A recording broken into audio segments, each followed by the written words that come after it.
ভাবুন, এমন এক শাসকের কথা বলা হচ্ছে যিনি পৃথিবীর পশ্চিম প্রান্ত পর্যন্ত ভ্রমণ করেছিলেন, আবার পূর্ব দিকেও পৌঁছেছিলেন, যেখানে সূর্যের আলো থেকে মানুষদের রক্ষা করার মতো কোনো আশ্রয় প্রায় ছিল না।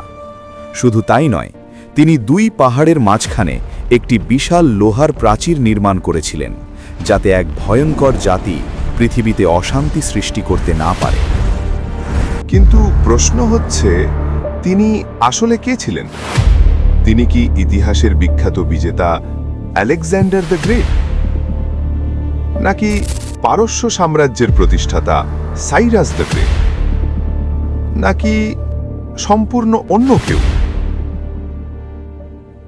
জুলকারনাইন আসলে কে, এই প্রশ্নের উত্তর খুঁজতে হলে আমাদের দেখতে হবে তিনটি উৎস: কুরআন, বাইবেল এবং আধুনিক ইতিহাসবিদদের গবেষণা। সূরা আল কাহাফের আয়াত ৮৩ থেকে ৯৮ জুলকারনাইনের ঘটনাকে বর্ণনা করেছে। কুরআন অনুযায়ী আল্লাহ তাকে পৃথিবীতে শক্তি ও কর্তৃত্ব দিয়েছেন এবং ৩টি গুরুত্বপূর্ণ অভিযান করতে দিয়েছেন। প্রথম অভিযান, পশ্চিমের দিকে যাত্রা। তিনি এমন এক স্থানে পৌঁছান যেখানে সূর্যাস্ত যেন কাদামাটির এক ঝর্ণায় ডুবে যাচ্ছে। সেখানে তিনি একটি জাতির মুখোমুখি হন। আল্লাহ তাকে নির্দেশ দেন, তুমি চাইলে তাদের শাস্তি দিতে পারো বা উত্তম আচরণ করতে পারো। জুলকারনাইন উত্তর দেন, যারা অন্যায় করবে তাদের শাস্তি দেওয়া হবে, যারা সৎ কাজ করবে তাদের জন্য পুরস্কার। দ্বিতীয় অভিযান, পূর্ব দিকে যাত্রা। তিনি এমন এক অঞ্চলে পৌঁছান যেখানে মানুষদের সূর্যের তাপ থেকে রক্ষা পাওয়ার স্থায়ী আশ্রয় ছিল না।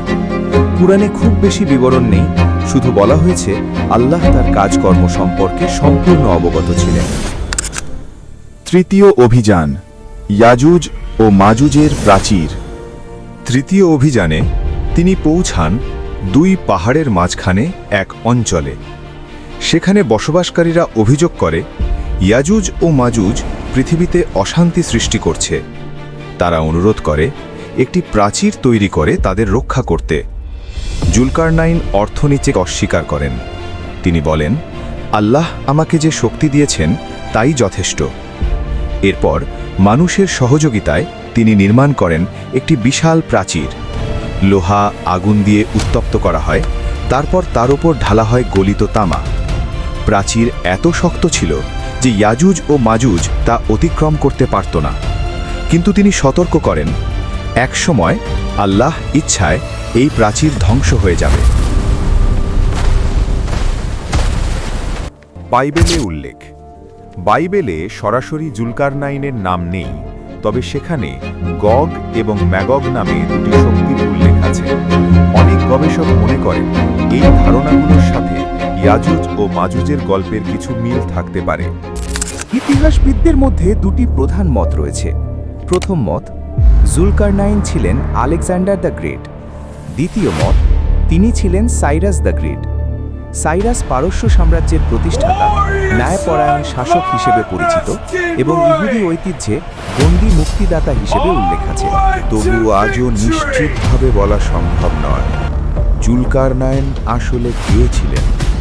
তিনি কি আলেকজান্ডার, না সাইরাস, নাকি ইতিহাসের এমন এক শাসক যার প্রকৃত পরিচয় সময়ের সাথে হারিয়ে গেছে? আপনার কি মনে হয় জুলকারনাইন আসলে কে ছিলেন? কমেন্টে জানান and subscribe.